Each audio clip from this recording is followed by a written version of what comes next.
Yesterday, I learned the solution to one of, if not the biggest problem I'm facing in my life currently, which is just this idea of doubt and worry and not being able to focus on good things. And all of a sudden, there's so many stresses and so many exams and so many things I want to do with my life, but I don't have the time. And all of a sudden, just scrolling on my phone seems like a better use to my existence.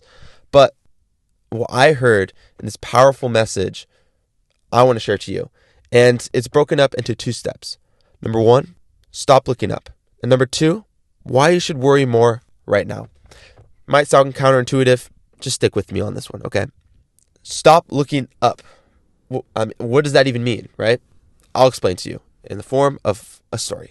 There's this astronomer. It's late at night, and he's enjoying the sky above. It's a beautiful, clear day, night, and he's just admiring the stars. You can see every constellation, even some planets far out in the distance. His eyes are fixed, gazing upon them. But all of a sudden, dun dun, boom, he falls into a ditch. And a bystander, nearby, he looks over and he's like, "You who seek the sky, you cannot see what is beneath your feet." Yeah, okay. So I kind of had the same reaction. What is bro even talking about? But once we break down the story, it kind of starts to make sense in our own lives. For instance, the astronomer, that's you. You are the astronomer. And what does the astronomer do in the story? He looks up at the sky. So what does the sky represent? The sky represents your worries. It represents the concerns that you have no control over. Because think about it. Stars are like millions of light years away, which is so far, I don't even think we can fathom that. But at the same time, you can get fixed on those. You can get fixed on the stars. And the analogy doesn't work perfectly because stars are beautiful and your worries and things you can't control typically aren't. But what I want you to focus on is you can kind of get stuck looking at the sky and just like, whoa. But all of a sudden, the ditch comes. And the ditch is just an inevitable fall or fail or challenge that will come up and break you. Think about it like if you're driving a car and you're going for a long road trip, you want to make sure you don't have a flat tire because eventually it's going to pop. And when it pops, things don't go well. And so in the same way, you're so focused, or we are so focused on the worries of this world. And we're so focused on things we can't even control.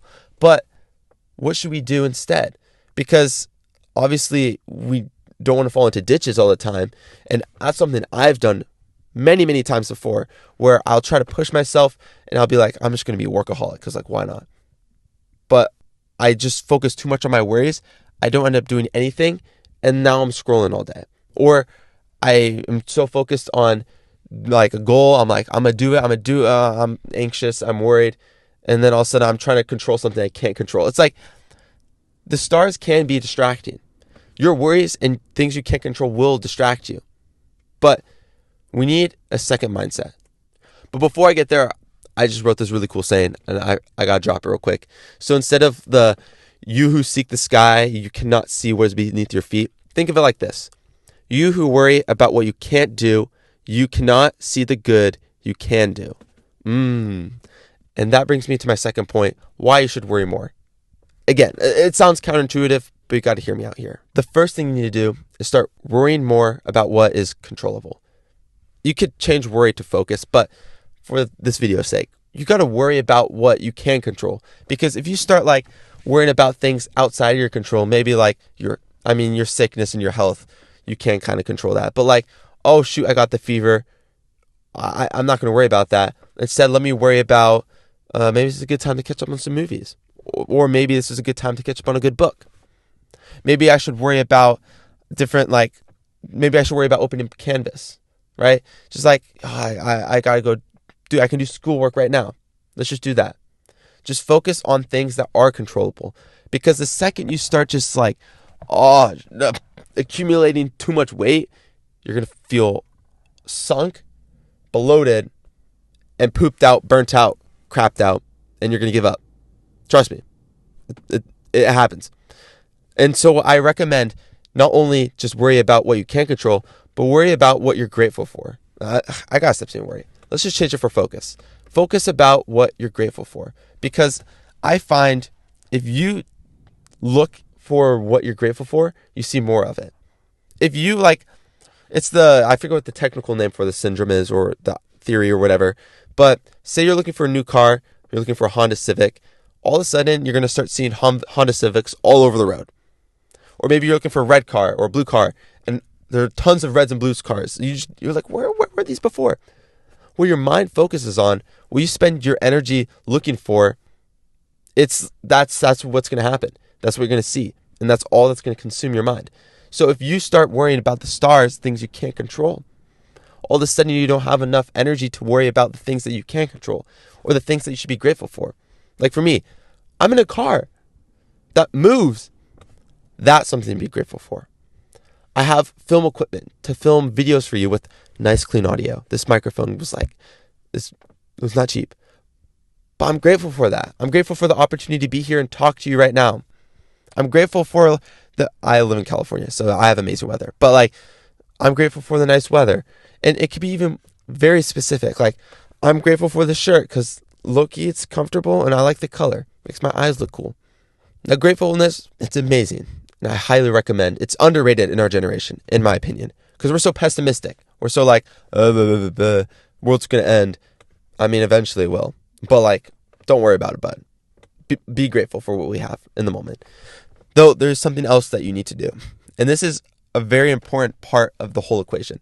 Because start worrying more about what you can control, worry about what you're grateful for, and worry about actionable steps. Don't worry about, maybe if I have 1 million subscribers and get 1 million views, I can make $10K a month. You don't need to worry about. That's not an actionable step.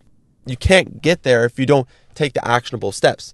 So what we need to do instead is we just need to for instance, if you got a homework assignment, just open up Canvas. It's worry about, I just need to open up Canvas. Don't worry about getting the homework assignment done. Because, technically that's under your control. And technically, the fact that you even have the opportunity to do school is something you should be grateful for. But just take an actionable step.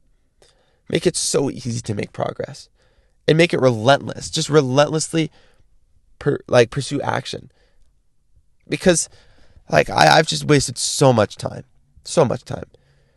Worrying about things I can't control. But if you start focusing more on what you can control and grateful for what you have, and then you at the same exact time have actionable steps, bro, I don't know, there's some amazing things that you can do with your life. And that'll put you ahead of a lot of people, in my opinion. Because I just haven't been able to put this into words recently. And now I've been given the tools too. I'm really grateful that I get to share it with you. And that you spent the time to watch the end. I appreciate your support. I'm trying to hit 200 subscribers on this video. Let's see if it happens. If it happens, I don't know, maybe I'll do something special. I doubt it, but you could be an OG. I'm just saying, being an OG, that's legit. When you're I was stepped on Tyler Stover's channel when he was at 200 subscribers, or before pre-200 subscribers. Just saying, you'd be pretty tight. A lot of cred. Anyways, I hope you have an amazing rest of your day. Find something you're grateful for. Because, it can't be all doom and gloom all the time. Okay. Godspeed.